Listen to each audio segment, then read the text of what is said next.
വെറും 4 ആഴ്ചകൾ മാത്രം നീണ്ടുനിന്ന ഒരു യുദ്ധം. പക്ഷേ അതിന്റെ അളവ്, അതിന്റെ തീവ്രത, അതിന്റെ വേഗത ഇവയെല്ലാം ആധുനിക യുദ്ധങ്ങളുടെ സ്വഭാവത്തെ തന്നെ വീണ്ടും ചോദ്യം ചെയ്യാൻ നിർബന്ധിതമാക്കുന്ന തരത്തിലായിരുന്നു. ഈ ചുരുങ്ങിയ സമയത്തിനിടെ അമേരിക്കൻ സൈന്യം ഇറാനെ ലക്ഷ്യമാക്കി 850-ലധികം ടോമാഓക്ക് ക്രൂയിസ് മിസൈലുകൾ പ്രയോഗിച്ചുവെന്ന വിവരം പുറത്തുവന്നപ്പോൾ ലോകം ആദ്യം കണ്ടത് അമേരിക്കയുടെ സൈനിക ശക്തിയായിരുന്നു. എന്നാൽ അതിനു പിന്നിൽ ഒളിഞ്ഞുകിടന്നിരുന്ന വലിയ കഥ, അത് ഇറാന്റെ പ്രതിരോധശേഷിയുടെയും ദീർഘകാല തന്ത്രങ്ങളുടെയും കഥയായിരുന്നു.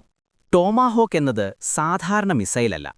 ശീതയുദ്ധകാലത്ത് വികസിപ്പിച്ചെടുത്ത ഈ ദീർഘദൂര കൃത്യത ആയുധം 1000 മൈലിലധികം ദൂരത്തുനിന്നുപോലും ലക്ഷ്യങ്ങളെ കൃത്യമായി തൊടാൻ കഴിവുള്ളതാണ്. സമുദ്രത്തിനടിയിൽ സഞ്ചരിക്കുന്ന സബ്മറൈനുകളിൽ നിന്നോ ആഴക്കടലിൽ നിലകൊള്ളുന്ന യുദ്ധക്കപ്പലുകളിൽ നിന്നോ വിക്ഷേപിക്കപ്പെടുന്ന ഈ മിസൈൽ ആകാശത്തെ മറികടന്ന് വളരെ താഴ്ന്ന ഉയരത്തിൽ പറന്ന് റഡാർ സംവിധാനങ്ങളെപ്പോലും വെട്ടിച്ചാറാൻ കഴിവുള്ളതാണ്. അതുകൊണ്ടുതന്നെ ശക്തമായ വ്യോമ പ്രതിരോധ സംവിധാനങ്ങളുള്ള രാജ്യങ്ങൾക്കെതിരായ ആക്രമണങ്ങളിൽ ഇത് ഏറ്റവും കൂടുതൽ ഉപയോഗിക്കപ്പെടുന്നു. എന്നാൽ ഈ യുദ്ധം തെളിയിച്ച ഏറ്റവും വലിയ സത്യം, ഈ അത്യാധുനിക ആയുധങ്ങൾ പോലും എല്ലായ്പ്പോഴും നിർണായക വിജയം ഉറപ്പാക്കുന്നില്ല എന്നതാണ്. 850-ലധികം ടോമാഹോക്കുകൾ. ഈ ഒരു സംഖ്യ തന്നെ ആധുനിക യുദ്ധത്തിന്റെ വേഗതയെ വ്യക്തമാക്കാൻ മതി.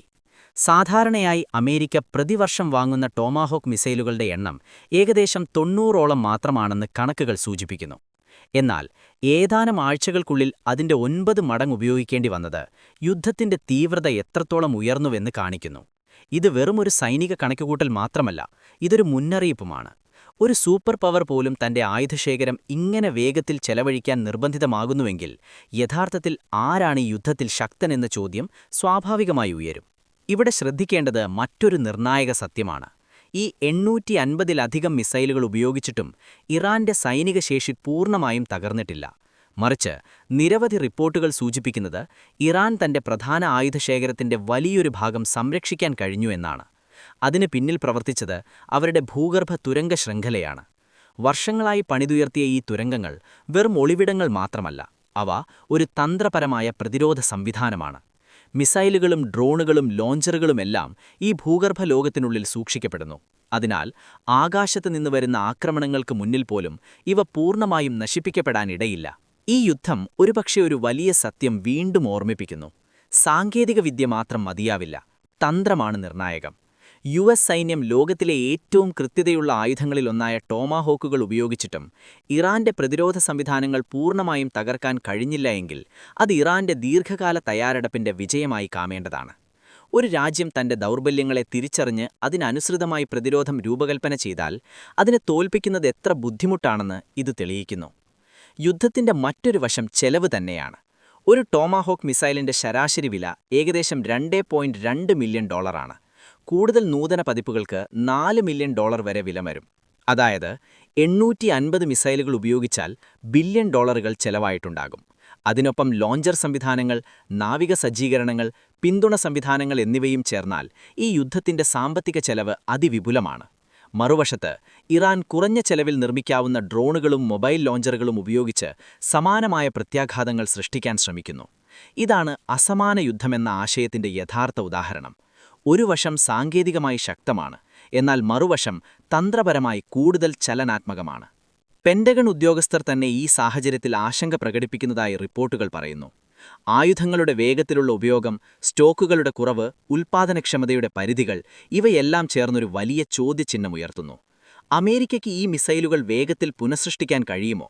സിദ്ധാന്തത്തിൽ ഉൽപ്പാദനക്ഷമത ഉയർന്നതാണ്, എന്നാൽ യഥാർത്ഥത്തിൽ വർഷത്തിൽ നിർമ്മിക്കുന്നത് വളരെ കുറവാണ്. ഇതിലൂടെ ദീർഘകാല യുദ്ധങ്ങളിൽ സുസ്ഥിരത എന്ന പ്രശ്നം കൂടുതൽ ഗൗരവമാകുന്നു. ഇതിന്റെ മറുവശത്ത് ഇറാൻ തന്റെ പ്രതിരോധ തന്ത്രം വളരെ വ്യക്തമായി നിർവചിച്ചിട്ടുണ്ട്. അവർ നേരിട്ട് ശക്തിയിൽ മത്സരിക്കാൻ ശ്രമിക്കുന്നില്ല, മറിച്ച് അവർ ദീർഘകാലം നിലനിൽക്കുന്ന രീതിയിൽ യുദ്ധം നീട്ടാൻ ശ്രമിക്കുന്നു. ഭൂഗർഭ തുരങ്കങ്ങൾ, മൊബൈൽ ലോഞ്ചറുകൾ, കുറഞ്ഞ ചെലവിലുള്ള ഡ്രോണുകൾ ഇവയെല്ലാം ചേർന്നാണ് അവരുടെ തന്ത്രം രൂപം കൊള്ളുന്നത്.